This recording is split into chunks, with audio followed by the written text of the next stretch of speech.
मेरे बच्चों इस क्वेश्चन में बोल रहा है if x plus y plus z is equal to 0, हम लोग को दिया हुआ है x plus y plus z is equal to 0।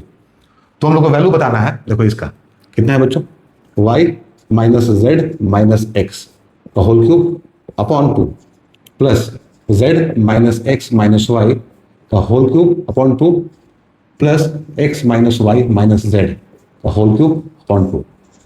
Right बच्चों, अब देखो थोड़ा ठीक से लिख लो इसको हम लोग इस तरह से लिख लेते हैं। देखो ऊपर में बच्चों क्या हो जाएगा y, ठीक है y, अब यहाँ माइनस कॉमन लो तो यहाँ ब्रैकेट में हो जाएगा z प्लस एक्स, ठीक है, पूरे का क्यूब अपॉन 2 प्लस यहाँ z माइनस कॉमन लेंगे तो x प्लस वाई पूरे का क्यूब अपॉन 2, ऐसे बच्चों यहाँ पे x माइनस कॉमन लेंगे तो y प्लस z पूरे का क्यूब अपॉन 2। ठीक है बच्चों, अब यहाँ वापस आते हैं। ठीक है, यहाँ पे देखो बच्चों x plus y plus z is equal to 0 है और यहाँ कितना है z प्लस एक्स। सो बच्चों z प्लस एक्स कितना हो जाएगा, माइनस वाई के बराबर हो जाएगा। देखो इधर चला जाएगा बच्चों तो माइनस वाई के बराबर हो जाएगा। तो यहाँ हम लोग लिखेंगे बच्चों y माइनस यहाँ माइनस वाई पूरे का क्यूब अपॉन 2।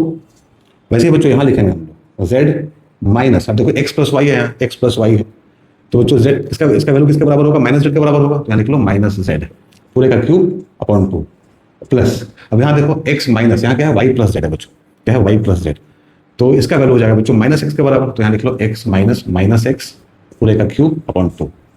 ठीक है, तो देखो यहाँ हो जाएगा 2y का क्यूब अपॉन 2, ऐसे बच्चों यहाँ होगा 2z का क्यूब अपॉन 2, यहाँ हो जाएगा 2x का क्यूब अपॉन 2। ठीक है, तो इसको हम लोग इस तरह से लिखेंगे। देखो यहाँ पे क्या होगा बच्चों 8y क्यूब अपॉन 2, यहाँ होगा 8z क्यूब अपॉन 2 और यहाँ हो जाएगा 8x क्यूब अपॉन 2। सो काटेंगे इसको बच्चों तो 4 आएगा, यहाँ 4 आएगा, यहाँ 4 आएगा। सो 4 कॉमन ले लो, तो 4 कॉमन लेंगे तो क्या होगा यहाँ पे देखो y cube plus z cube plus x cube. ठीक है बच्चों, इतना आया।